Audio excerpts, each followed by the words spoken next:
how can an artist maximize the promotional value of YouTube? So I'd say the main thing really is to grow viewership. So we've got something called premieres. So on premium music videos, you can share multiple videos for priority tracks. So not just kind of the actual premium video, but also other videos as well, just to increase that viewership.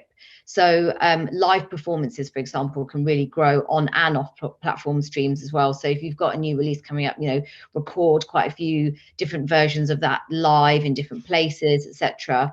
And then secondly, convert fans as well by sharing green room videos as well, and engage with fans via posts and comments. So we find that there's really kind of a community spirit around YouTube as well. So fans really like to talk to each other. They like to read the comments. And they just want to be, really involved in what the artists are doing. So how often should you publish on YouTube? Does it make a difference if you just published one day and then left it for a while, or should it be consistent? And if so, how consistent should it be? So consistent is the word. So consistent is the key, really. So it's not the volume that really matters. It's more, it could be at least one video every other week, but it's more about keeping it consistent and also defining a clear upload schedule. So communicate to fans, how often you're going to post and publish, so they're aware and they know when to kind of, be active on the channel. And also keep your content manageable. So obviously high production value videos are great, but really difficult to sustain. So don't always assume that it's got to be, to publish anything, it's got to be kind of top end. It can be anything, just snippets of content. And also consider like easy, repeatable formats like vertical videos as well. And then what brings it all together really is, live also allows you to grow your viewership as well and convert fans in unique ways. So, going back to kind of how to promote, increase your promotion and maximize promotion on YouTube, things like, we've got something called super chat and super stickers. So those are kind of ways to kind of keep in with your community. Fans like to engage through things like chatting during a live event, etc. So all those different ways, I think, is key, as well as obviously being consistent with how you publish. And how long should a video be? Because I know that this is something that a lot of people ask, like, should I be keeping them short? Because nowadays people just want to kind of get to the point, or should it be longer? What, in your opinion, what do you think works best? So it varies. I mean, YouTube traditionally has always been a long form platform. People like to watch longer videos. If you look at the type of content that's on YouTube, yes, you've got music, but you've also got all the creators that, are doing it. It's almost in a way sometimes replaced normal TV in terms of the amount of time people spend on YouTube. So I don't think there's a right formula, but I think it's all about, I guess, where you start off. So there's a new product that we've launched that I'll talk about a bit later on called Shorts. And it's very much, like a TikTok type model with short form content. And we've, as nowadays people like to, watch something for 30 seconds, dip in and out, and they'll be engaged for a long period of time, but very short content. But that's not necessarily the right way either. So I think it depends on, whether you're trying to just, capture and engage certain types of fans, but actually with real fans, they're going to want to engage in long form content as well. So I think it's getting the right balance, understanding your audience and making sure that you've got a mixture of everything. So having those kind of bite-sized bits of content when people just want to dip in and dip out in the day, like, if you're working and you always pick up your phone every kind of few minutes, don't you? And have a look. Have a see what's happening. Exactly. We're all, but at the same time, people really want to watch something, where they might be watching something for half an hour. They'll be on YouTube watching, an interview that you've done or some live performances. So there's not, I guess, a magic formula. I think it's all about offering content for all your different types of audience and when in the day they're wanting to engage in your content. That's really good to know, because I feel like everybody always just thinks nowadays it just has to be just like under 3 minutes. We've got to try and keep it short. But I agree with you. Sometimes it's nice to see more of a longer video and see more of that person. Obviously, depending on what the content is, which is what I was going to ask you now. How important is it to publish different types of content? I know there obviously there's YouTubers, as they call them now, who really show their personality and their day-to-day. How important do you think that type of content is for an artist?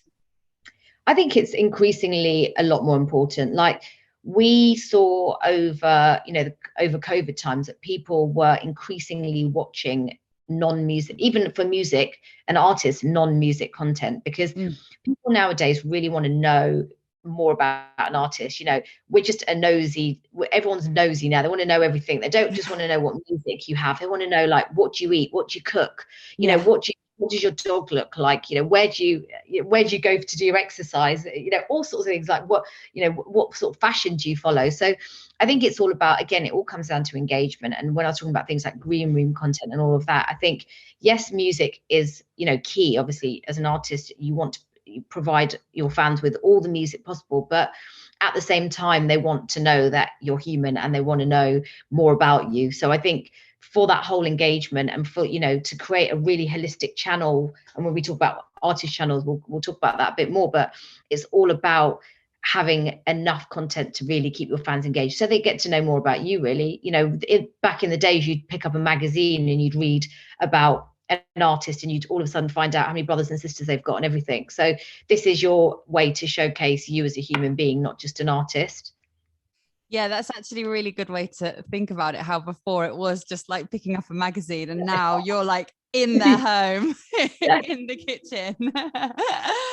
And another question that I'm sure a lot of people that are watching will also want to know, and that is, how can I monetize from my content on YouTube? So there's various ways to monetize your content on YouTube. So, obviously we've got the ad funded, which is just, your normal YouTube platform. We've got, which you can obviously monetize through premium and UGC content as well, your user generated content. So obviously, people, creators or the general public, whoever, will always have content that they'll put up on YouTube and it will have your music on it, etc., which, you'll monetize from. But also there's the subscription side of things. So YouTube Premium and YouTube Music. But then we've got, shorts now, which you'll monetize through as well. And then we've got things that we call alternative monetization. So merchandise, you can, donate through there, super chat, super stickers. So there's loads of different ways to monetize on YouTube, and, there'll be different areas that your focus will be on. So, you may be very much about, right, it's all about premium, or it might be, well, actually, no, I want to create lots of user generated content, or, ad funded, etc. So there's various ways to monetize. And you mentioned before about having an artist account. What actually is the difference between having a normal YouTube account and then having an official artist account? So basically, with an official artist account, official artist channel, they have the ability to reach all fans with just the one channel. So it brings all of an artist's music and subscribers together. So generally, videos from a topic channel or partner provider channel or third party channels, they all come together under the artist's full YouTube discography. So, it's a one-stop place for a fan to go to. There's no kind of, I need to go to this channel, I need to go to this channel, I need to go to this channel. Yeah. It's one roof.